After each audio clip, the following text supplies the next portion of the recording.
Umbra Via. Easy to learn, hard to master. Coming up.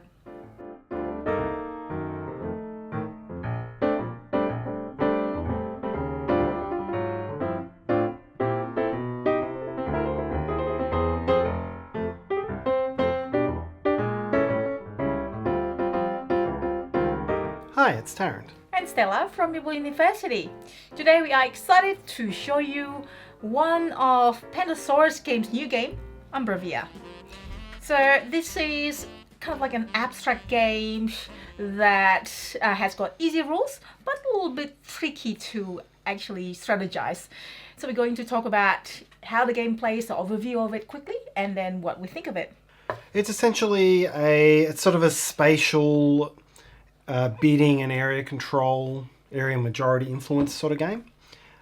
What you'll have, each player has 11 of these light coloured stars in their colour, and the aim of the game is to be the first to get rid of them, essentially. In each round there are 4 tiles placed up here to be bid upon, and then each player will go into their cloth bag, and it'll be 2 steps of bidding for those. So secret bidding, you'll draw 3 stars. You'll get a mix of light and dark stars, although most of the stars you've got are dark. I just happen to have drawn light ones there. And then you will assign the stars behind the screens. Everyone will reveal, and you'll place the stars onto those roads. Then, having seen what everyone has done for their first half, it could be something like this. You can spread them however you want. You then get the opportunity to pick a second time. So you'll draw another 3 stars, and you'll work out, all right, where do you think you'll get the majorities? So ultimately that's what you want, is a lot of stars out on the board and the flexibility to place them where you want them. So you could reveal them like this. Out it comes. You place all the stars that you've placed out onto these areas. I'll just do some example stars here for red and yellow. And then you decide who has got the majority. So the lighter star worth 2 points and the darker star only worth 1 point. Yep. And you also resolve which order these get placed in. So whichever one has the fewest total stars gets placed first.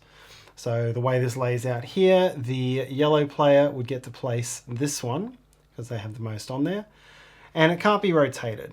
And the first one has to go in the middle, and then they all go adjacent. So not allowed to rotate it. You just place it down here on the board. Then this one's got 4 stars. Red has 3 points worth of stars on there. So red would place this and can place it wherever they wish. It doesn't have to create a path. But this gets removed. All the light coloured ones get removed. And so on down the line. So here red would get to place this one, would remove this star. And then it would be blue who gets to place this one, and could probably place it here and would remove these. And this goes on until pathways are closed off. So right now there are no closed pathways. But for example, I'm just going to place this without any on it. If red, for example, were to have placed this here, it closes off this path against that edge and the edge of the board. And then this path is scored, and whoever has the most stars on it scores points equal to the path's length. So that's 2 points.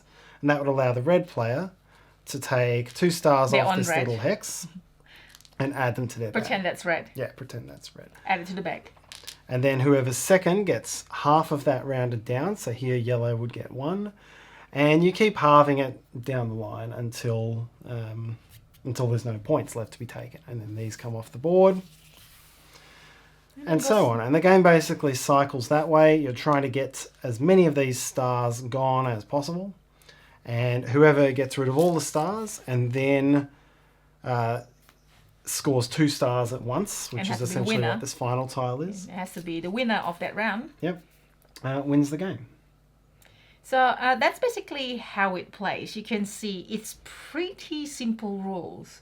However, when we played 4 players with our friends, I starting to learn what to do like first bid, like you don't know which one, the first one ever.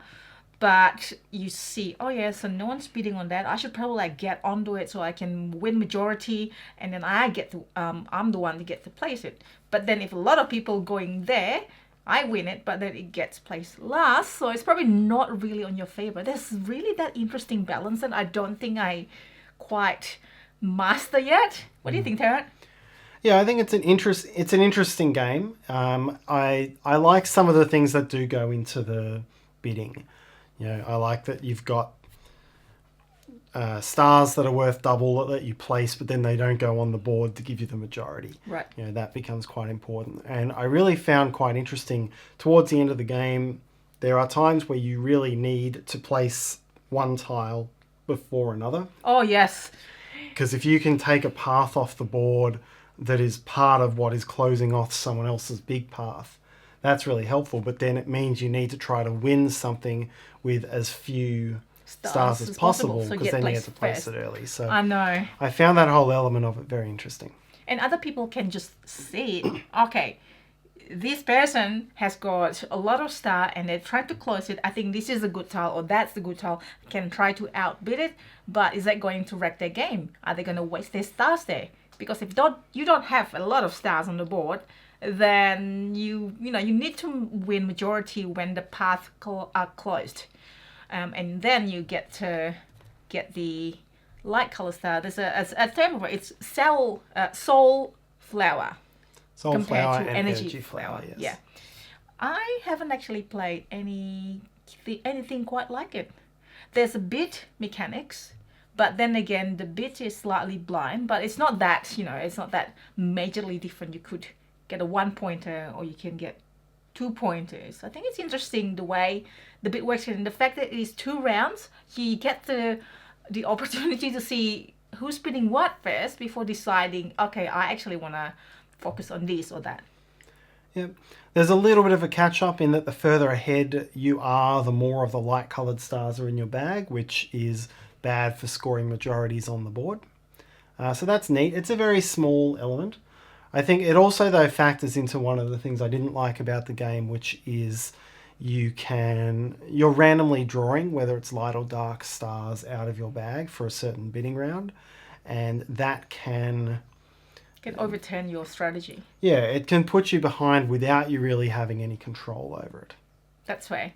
I mean, that's the only thing that probably, a little bit not, I don't know how else they're gonna have to do it though. There's that sort of element, slightly random, not too random, but overall, yeah. It is a different game. It is a game that you kind of have to play to work out what happened. For me anyway. You probably can work it out before you play. No, it took a little while to figure out what was important and to see how the game flowed. It's all about getting as many.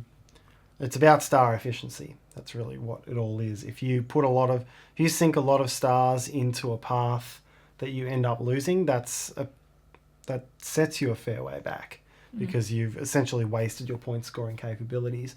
But if you can place something, if you can close a 1 or a 2 track path with only 1 or 2 stars on it, then that's going to put you ahead. It's really a time efficiency battle across the game. So final thoughts? I found it interesting.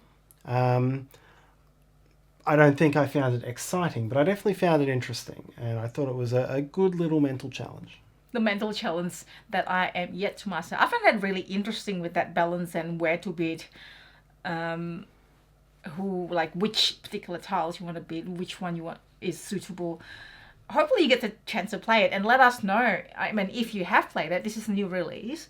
If you have played it, let us know. Or if you know any games that is similar to this, it's kind of like this bidding. I feel like there might be, but not quite like it, where the bidding is part of the majority. And this is not one of the things that it kind of like not prefer, where you can't really value. Like this one here, you bid and you know exactly, almost exactly what the value is, rather than, I don't know, how much value it is, how much things I should put into it. Yeah, the bidding economy is pretty clear, and the limitations on bidding, because you're only bidding 6 stars per round, make it something that you can pick up within the first play, not like a open-ended auction game where it really takes a few plays to understand the value of an action. It's a nice neat little game. So should you play? You decide for yourself. If you find this video useful, please consider hitting that like button and subscribe to us if you haven't already done so. Also hit the Meeple and hit the bell so you get notification when we have new videos like this one, how to play, live playthrough and so on. I'm also on social media, especially Instagram, so hopefully I'll see you there too. And we'll see you in our next videos. See you next time.